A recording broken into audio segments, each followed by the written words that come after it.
Laboratorio de ultraestructura celular. Con este video vamos a hacer repaso de las diferentes imágenes de microscopía electrónica que se utilizaron para el laboratorio que se hizo de ultraestructura celular. La idea es enfatizar en algunos conceptos a la hora de hacer la observación de las diferentes imágenes de los organelos. La ultraestructura hace referencia a los organelos que poseen nuestras células eucariotas. Lo importante es hacer una curva de aprendizaje con el tiempo, con la finalidad de cada vez ser más finos y más ser veloces a la hora de interpretar una imagen de microscopía electrónica, ya sea en su técnica de barrido o en su técnica de transmisión. También es importante para hacer un estudio integral que no solo se haga la identificación de los organelos, sino que se haga un estudio teórico a través de la identificación de las estructuras, de tal manera que con cada imagen se pueda hacer un constructo grueso y firme de los conceptos teóricos. En esta primera imagen tenemos entonces un par de núcleos. Lo importante es mirar qué tan cerca o tan lejos se está para poder identificar las estructuras. En este caso, estamos cerca porque se pueden ver la envoltura nuclear con sus dos membranas. Esta sería la membrana nuclear externa y esta sería la membrana nuclear interna. Vemos acá que hay un poro nuclear que está permeando entonces esta membrana nuclear interna y externa con su respectivo diafragma y el complejo de nucleoproteínas que estarían ahí en esa localización. Aquí, ¿qué se podría repasar? ¿Cuáles son los constituyentes del poro nuclear? ¿Cuál es la constitución de la membrana nuclear interna y externa? Las funciones que cada una de una desempeñaría. Hacia esta zona estaría ya el nucleoplasma y las cromatinas que se pueden observar. Entonces tenemos aquí dos franjas de heterocromatina periférica o marginal. Recuerden que ella está adosada a la lámina nuclear que a su vez entra en contacto con la membrana nuclear interna. Estas zonas de acá serían cariosomas, es decir, cuerpos de heterocromatina centrales.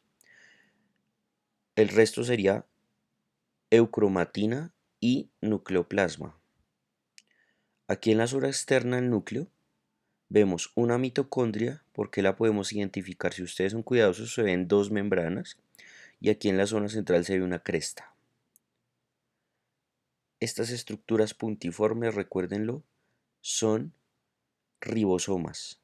Si están unidos a membranas, serían ribosomas de la membrana del retículo endoplasmático rugoso.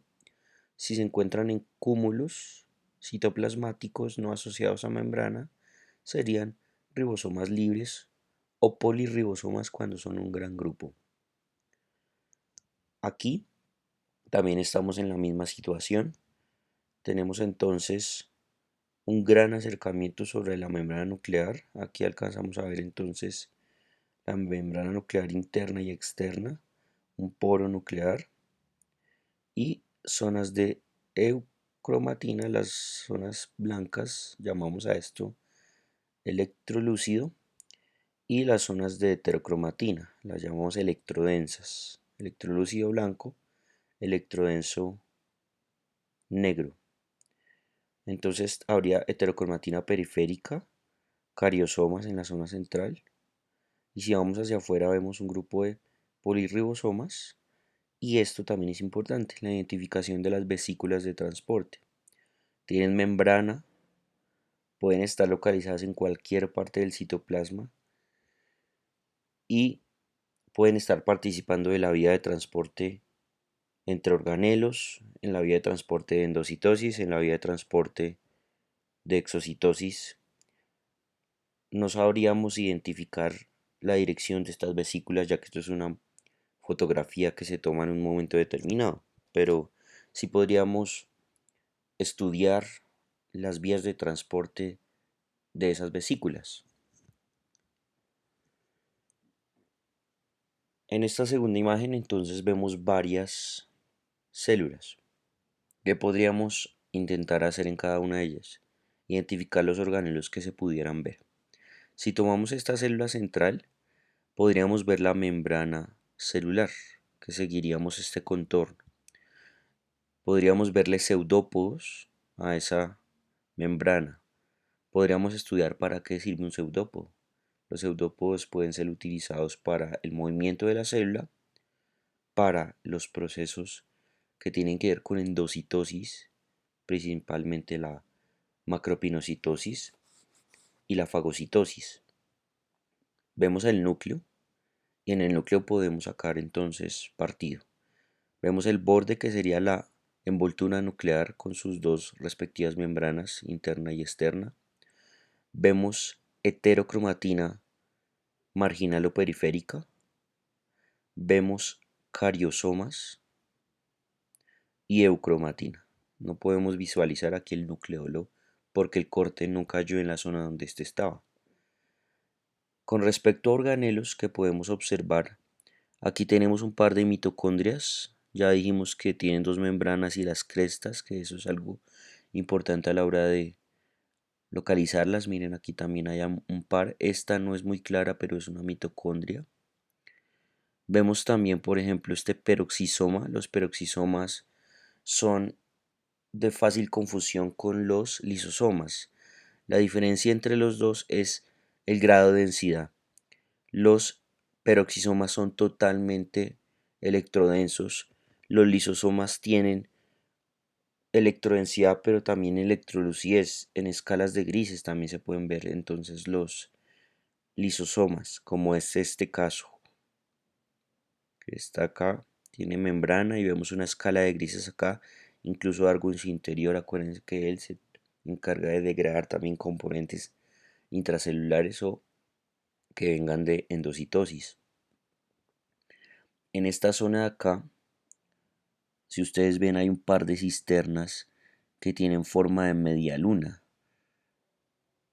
Eso sería el aparato de Golgi. El aparato de Golgi tiene esas cisternas en forma de media luna.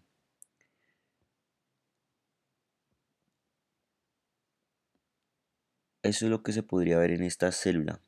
Si nos pasamos, digamos, a esta, vemos los mismos componentes nucleares.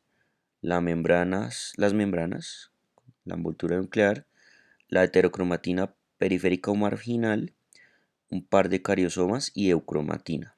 Tampoco vemos nucleolo. Acá podemos identificar bien el retículo endoplasmático rugoso. Son estas cisternas que se ven ordenadas rodeando el núcleo y se les ven ribosomas adheridos a su membrana. Esa es la clave de la identificación. Esto, por ejemplo, es un lisosoma. Esto es un peroxisoma. Entonces miren la diferencia de densidades entre los dos. Este también es un lisosoma. La diferencia entonces radica en las densidades. Este de acá también es un lisosoma. Vemos algunas vesículas por ahí de transporte. Tengamos en cuenta que aquí no estamos tan cerca, sino en un acercamiento intermedio para esas células. De la misma manera, se pueden ver esta célula y esta célula. Si nos vamos a esta, ya está un poco más difícil la observación de ciertos componentes. Acá uno pensaría que hay más de una célula por cómo se ven los contornos de las membranas. Vemos aquí un par de peroxisomas, estos dos. Vemos algunas mitocondrias como esta, esta y esta. Aquí hay otro peroxisoma. Esta zona es de difícil interpretación. Aparentemente son lisosomas, todos esos que están en esta zona.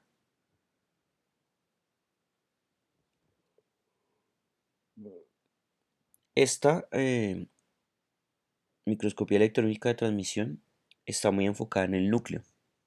Entonces podemos ver la envoltura nuclear, vemos poros nucleares, solo que ya no estamos tan cerca. Cada vez que se va discontinua la membrana, esos serían poros nucleares. La heterocromatina marginal o periférica, cerca de esa membrana. Los cuerpos de heterocromatina central, cariosomas. Y este es el nucleolo. En el nucleolo, pues hay unas regiones. Sin embargo, eh, ya sería para profundizar. Entonces, profundicen en su estudio personal en las áreas del nucleolo, es decir, los centros fibrilares, el material granular y el material fibrilar, que tienen que ver con áreas del nucleolo asociadas a una transcripción de ARN ribosomal. El resto sería eucromatina y nucleoplasma. Ahora, hacia la parte externa de ese núcleo vemos el retículo endoplasmático rugoso, cisternas ordenadas, paralelas, con ribosomas unidos a su membrana. Esta membrana nuclear externa es continua con esta membrana del retículo endoplasmático rugoso y la cisterna perinuclear con las cisternas del retículo endoplasmático rugoso. Hacia la parte ya externa empezamos a ver algunos lisosomas, miren la escala de grises a la cual nos hemos venido refiriendo. Vemos también por ahí ribosomas libres, miren estos cúmulos acá, esos son ribosomas libres. Esto es una gran vesícula de transporte, lo mismo estas que se ven por aquí. No olviden que tienen membranas, son organelos membranosos. Esta de acá también.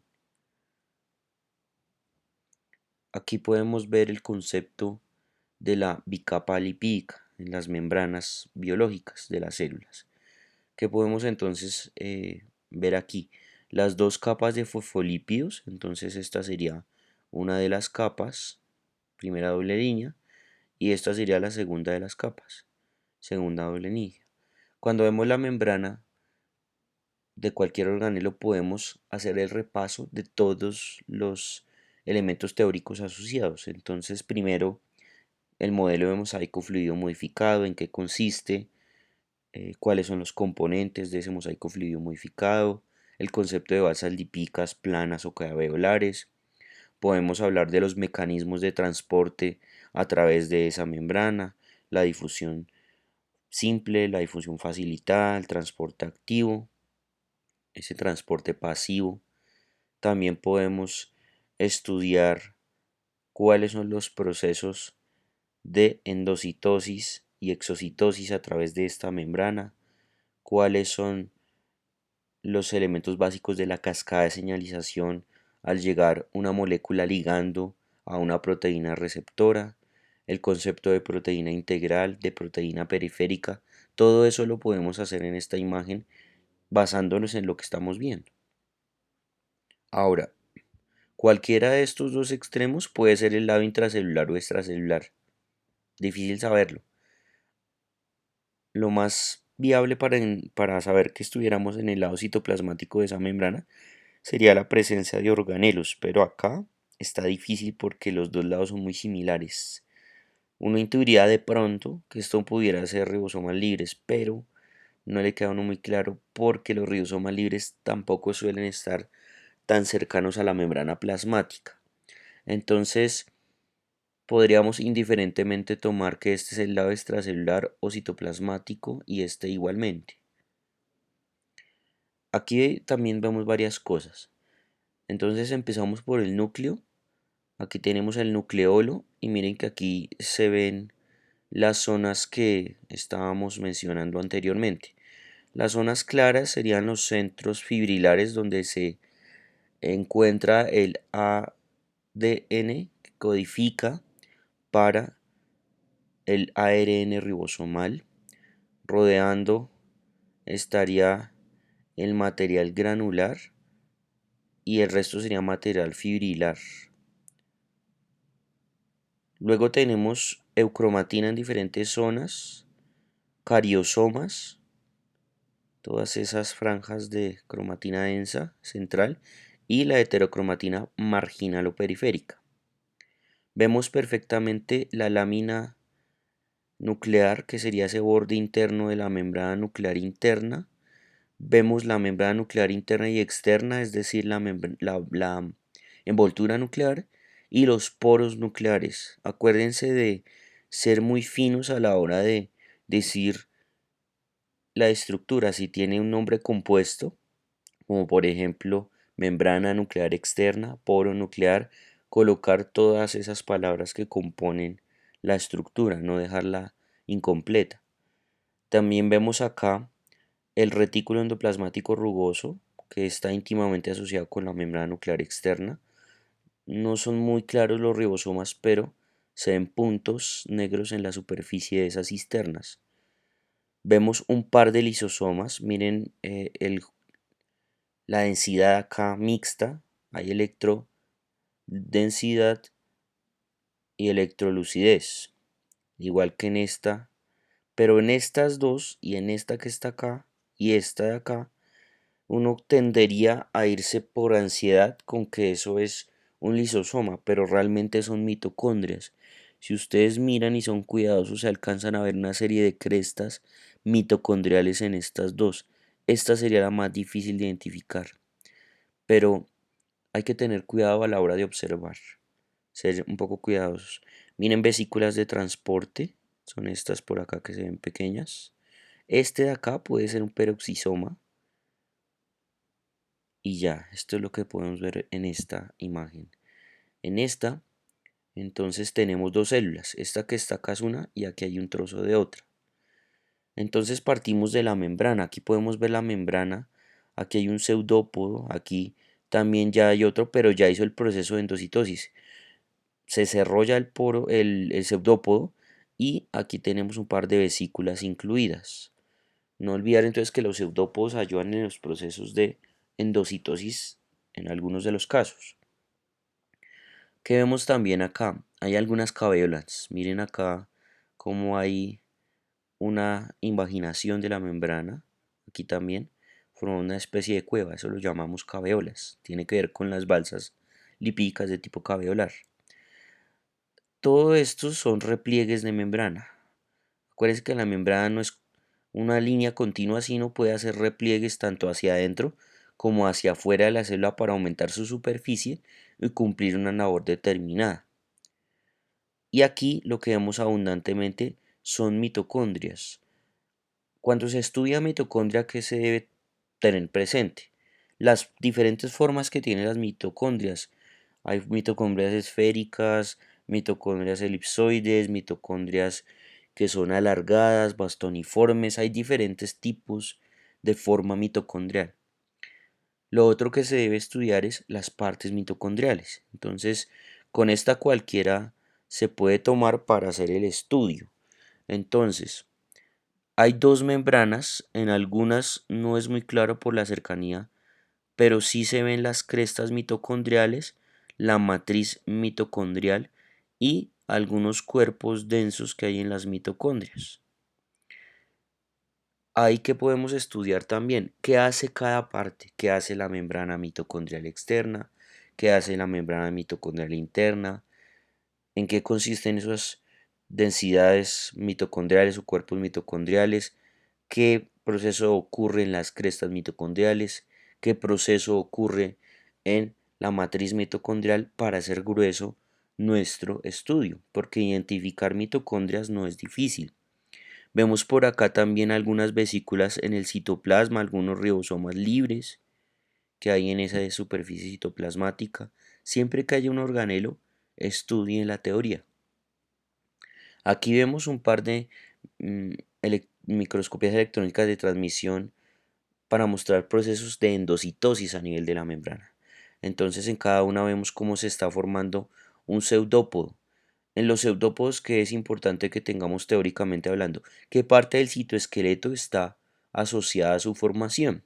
Entonces, en la formación de pseudópodos, los filamentos de actina o microfilamentos son los claves para la formación de estas estructuras.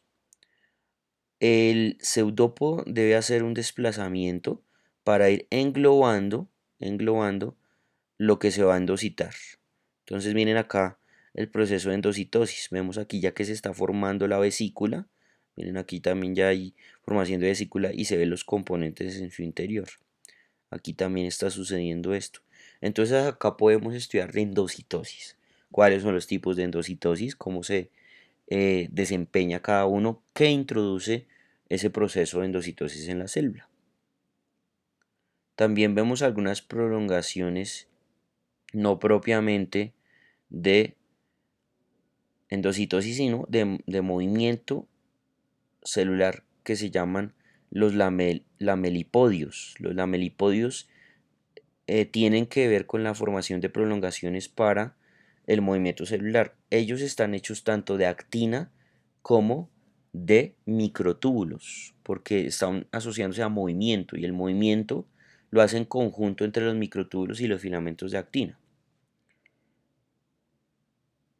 En esta, entonces podemos tener ciertas confusiones porque se ven muchas cosas y hay que ser un poco cuidadosos.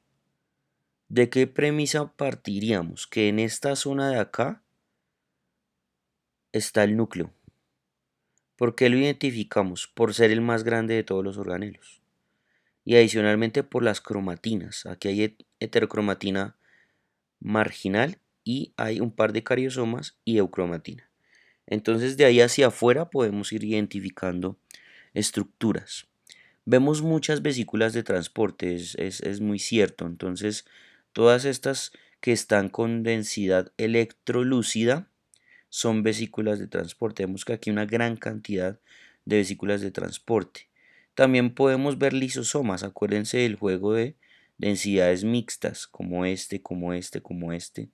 Vemos peroxisomas, que serían los más electrodensos y más redondos, como estos que están por acá.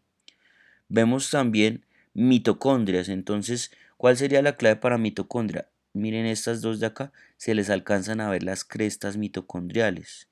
Esto también serían mitocondrias. Ya estas de acá, que también lo son difíciles de visualizar porque no se ven bien los componentes. Vemos por ahí también acúmulos de ribosomas, vean todos estos, que son acúmulos ribosomales.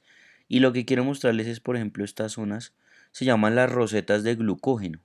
Tienden a confundirse con los polirribosomas, pero digamos, podemos identificarlas porque parecen algodones negros.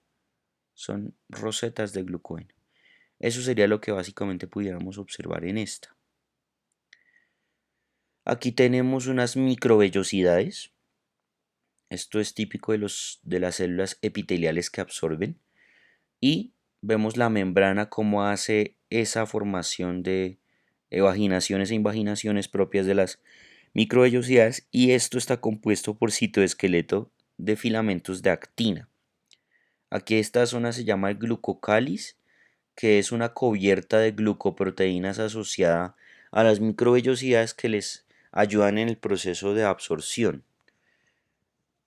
Aquí sería el espacio extracelular y esto sería el citoplasma de una de las células y aquí que es otra célula, este sería el citoplasma. Esto podría ser una vesícula de transporte.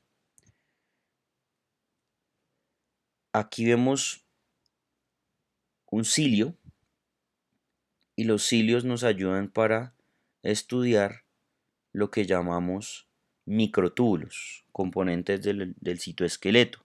Entonces, aquí vemos la forma de esos microtúbulos en corte transverso, lo mismo que acá. Aquí se está ensamblando el cilio en una zona llamada el cuerpo basal que tiene que ver con los centriolos. Ahí también entonces podemos ir metiendo teoría de centriolos, que es un centriolo, qué lo compone, cuáles son sus asociaciones con funciones celulares, qué es eso del COMT, Centro Organizador de Microtúbulos, y estudiamos la teoría de los microtúbulos, de qué están hechos, cómo es su forma, cuáles son sus diferentes funciones. Aquí vemos ya una técnica de microscopía electrónica de barrido. Entonces todas las que vimos previamente eran microscopías electrónicas de transmisión. Pero la idea aquí es entonces que vayan identificando con total certeza si están en técnica de transmisión o en técnica de barrido, porque es demasiado importante eso a la hora de identificar estructuras. Entonces aquí vemos cómo la técnica de barrido me da tridimensionalidad a la hora de ser formada la imagen en el microscopio electrónico. Y acá podemos ver cilios, pero miren ya cómo los vemos desde la microscopía electrónica de barrido, y vemos microvellosidades también. ¿Qué podemos estudiar acá? Microtúbulos y filamentos de actina por ser los constituyentes respectivamente de estas dos estructuras. Aquí también vemos cilios cortados a transverso y vemos entonces los microtúbulos en su interior y las membranas plasmáticas que se asocian a esos microtúbulos, pero aquí ya estamos en transmisión nuevamente y no en barrido. Aquí tenemos los centriolos y vemos el uso mitótico con los cromosomas adheridos. Entonces, recordar que son dos centriolos. Aquí el acercamiento es poco, por lo que no podemos ver la forma de dos cilindros perpendiculares que forman cada centriolo. En este caso, los centriolos deben multiplicarse para formar el centriolo. Aquí sí lo podemos ver. Entonces, este sería un centriolo. Aquí falta la pareja de cilindro y están cortados de manera longitudinal. ¿Por qué lo intuimos? Porque vemos a los microtúbulos haciendo rectángulo, no círculo. Vemos acá que del centriolo salen los microtúbulos para formar el llamado uso mitótico, que es una de las funciones.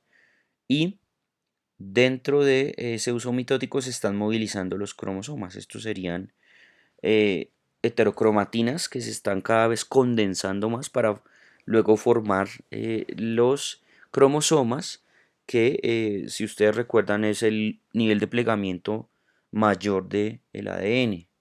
¿Qué podemos estudiar acá? Entonces cromosomas, entonces ADN, niveles de plegamiento del ADN y demás asociado a la cromatina. Esto podría ser un lisosoma, podría ser, y este también, por las densidades que tiene. Estos podrían ser ribosomas libres. Estamos ya fuera del núcleo. En el proceso de división del núcleo, lo que llaman la cariocinesis, la membrana nuclear se pierde parcialmente durante el proceso. Por eso aquí no podemos ver bien la membrana del núcleo. ¿Por qué? Porque el núcleo se tiene que fragmentar de manera fisiológica para producir dos núcleos nuevos. Aquí tenemos entonces la mitocondria. Esta sí es una gran mitocondria para observar las estructuras. Vemos acá entonces el sistema de dos membranas, la membrana mitocondrial interna y la membrana mitocondrial externa. Vemos las crestas mitocondriales que dependen de la membrana mitocondrial interna. Vemos la matriz mitocondrial que estaría dada entre crestas. Y vemos entonces también los cuerpos mitocondriales o densidades mitocondriales. Aquí también tenemos un par de mitocondrias, pero ¿cuál es la razón para saber que son mitocondrias? Miren que se ven dos membranas.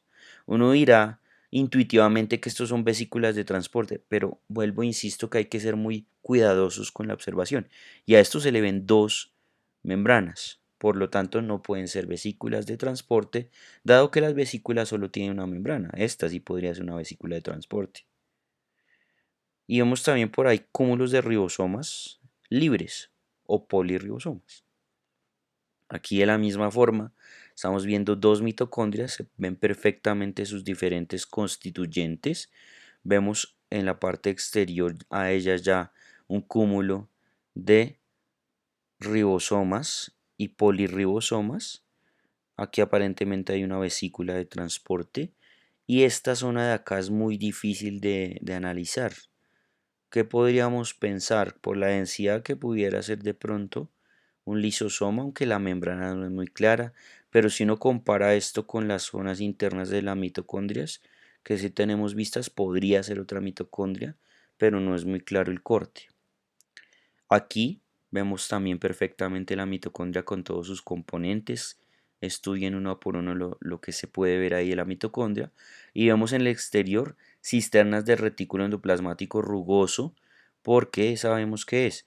Porque son cisternas que son paralelas unas con otras y tienen en sus membranas la fijación de los ribosomas. Entonces ahí podemos estudiar qué hace el retículo endoplasmático rugoso, qué hacen los ribosomas para que la teoría esté clara. Miren polirribosomas. Esto es un cúmulo de ribosomas libres llamado polirribosoma. Esto sería lisosomas. Miren ese juego de densidades de grises y de electrodensidad con electrolucidez a la hora de la observación, lo que nos ayuda perfectamente a identificar este tipo de organelos. Aquí vemos cisternas de retículo endoplasmático rugoso.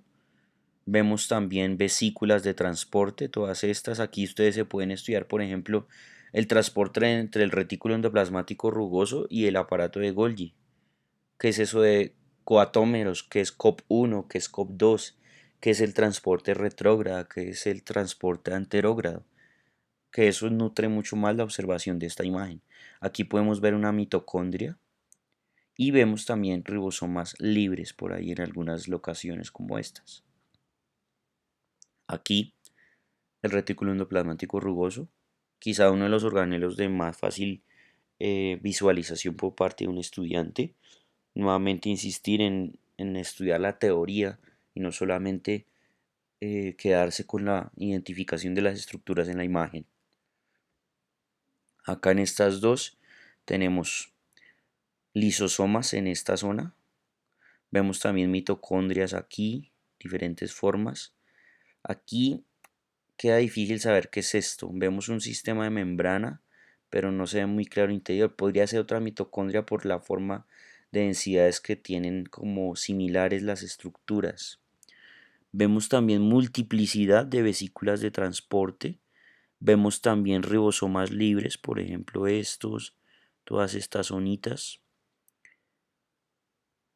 Acá en esta vemos mitocondrias, miren las crestas, acuérdense que eso es lo que también va a ayudar a que ustedes digan que eso es una mitocondria. Miren los lisosomas, estos tres por ejemplo, están con diferentes densidades. Miren que este diría a uno, ay, eso es un peroxisoma, pero miren que el peroxisoma era mucho más denso, mucho más negro, mucho más oscuro que los lisosomas. Miren aquí algunas cisternas de retículo endoplasmático rugoso en esta zona. Y acá algo que también quiero que identifiquemos es el retículo endoplasmático liso. Entonces, el retículo endoplasmático liso son esas series de cisternas que tienen forma de sacos, miren acá, pero el orden no es agradable, se ven en órdenes aleatorios, se ve como muy desordenado y no tienen ribosomas en la membrana. Eso es lo que nos ayuda a identificarlo. Entonces, donde quizás vean un caos de cisternas, ese sería el retículo endoplasmático liso. Acá también podemos sacar jugo.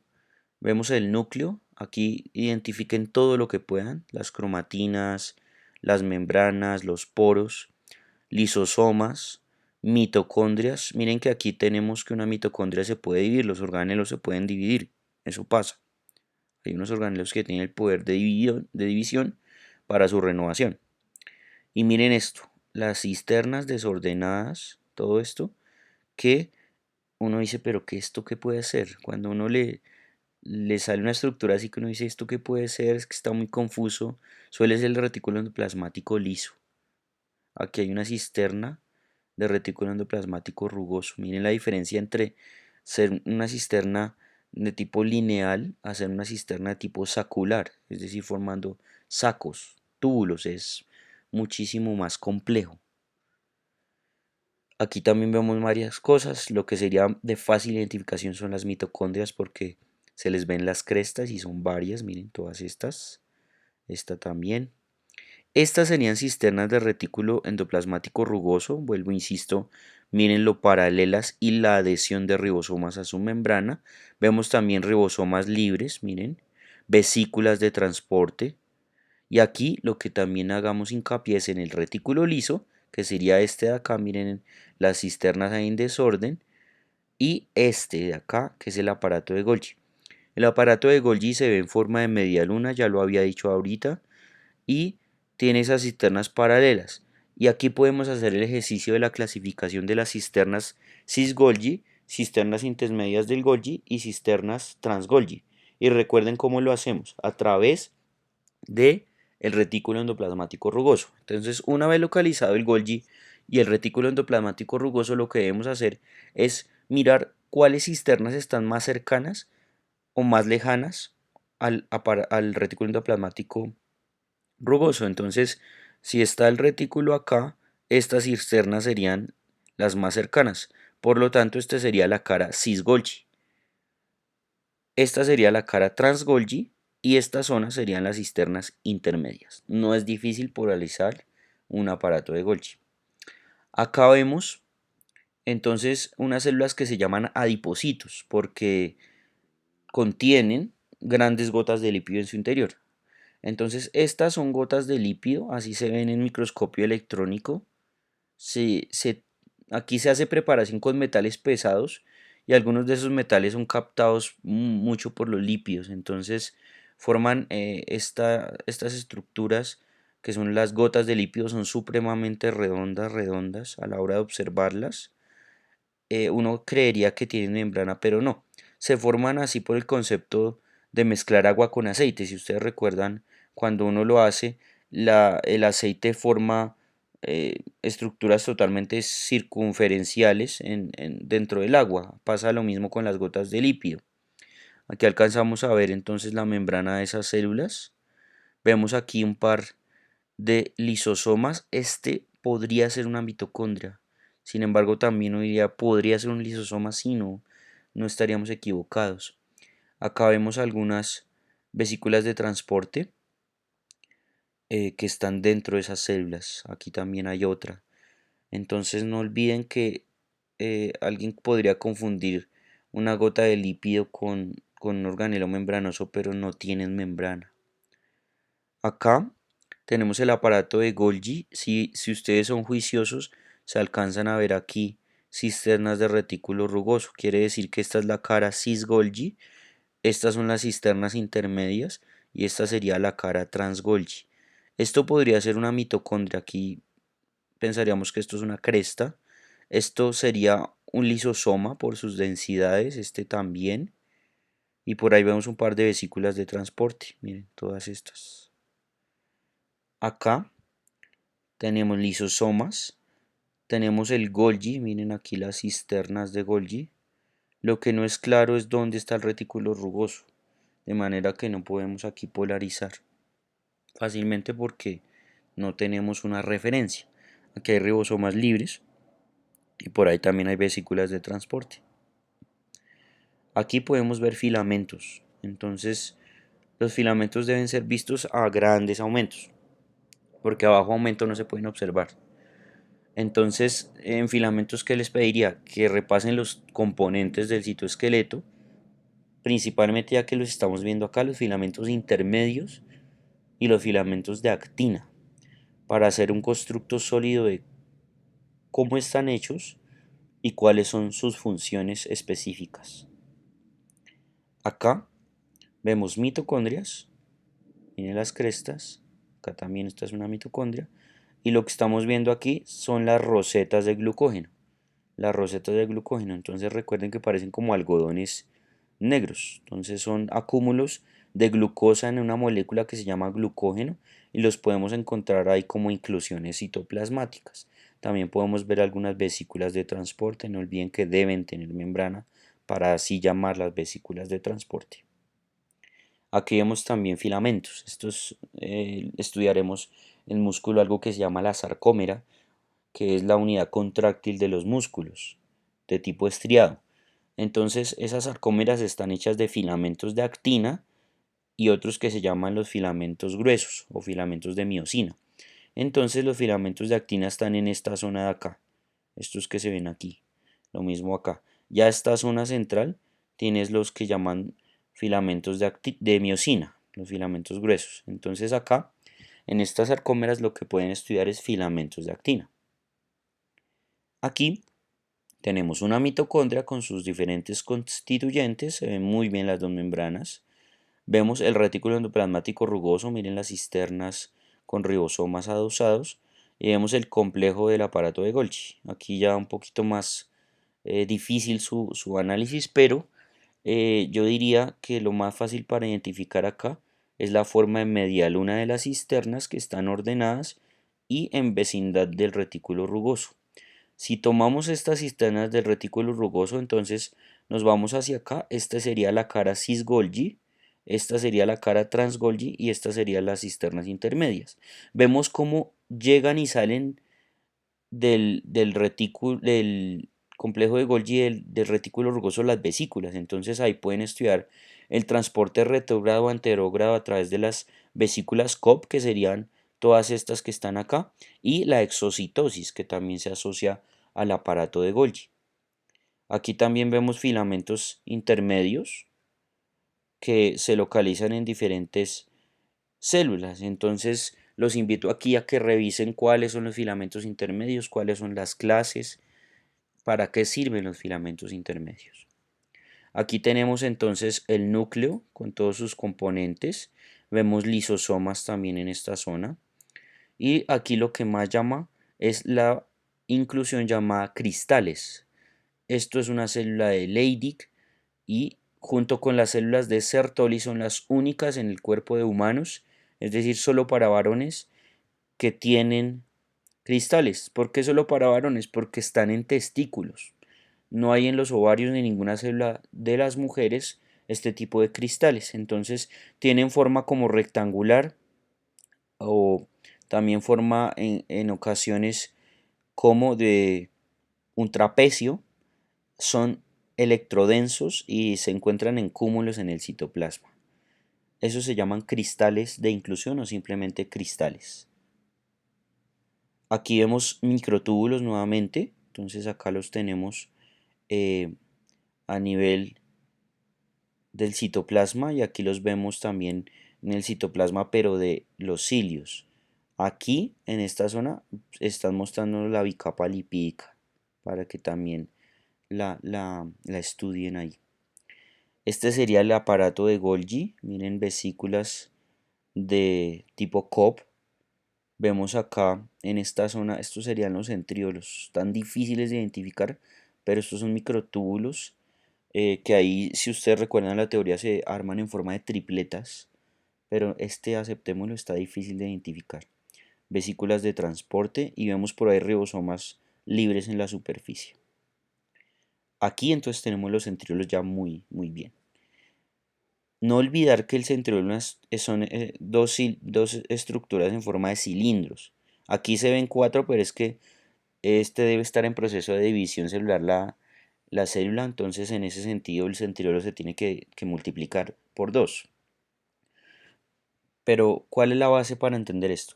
¿Cómo es un centriolo? Es un cilindro formado de tripletas de microtúbulos. Entonces aquí se ven las tripletas. Son 9 tripletas. Ahí se ven perfectamente.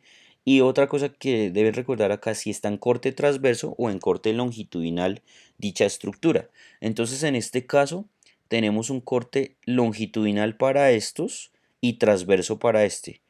Los microtúbulos se ven a lo largo en el corte longitudinal y circulares en el corte transverso, lo que nos ayuda a su orientación e identificación.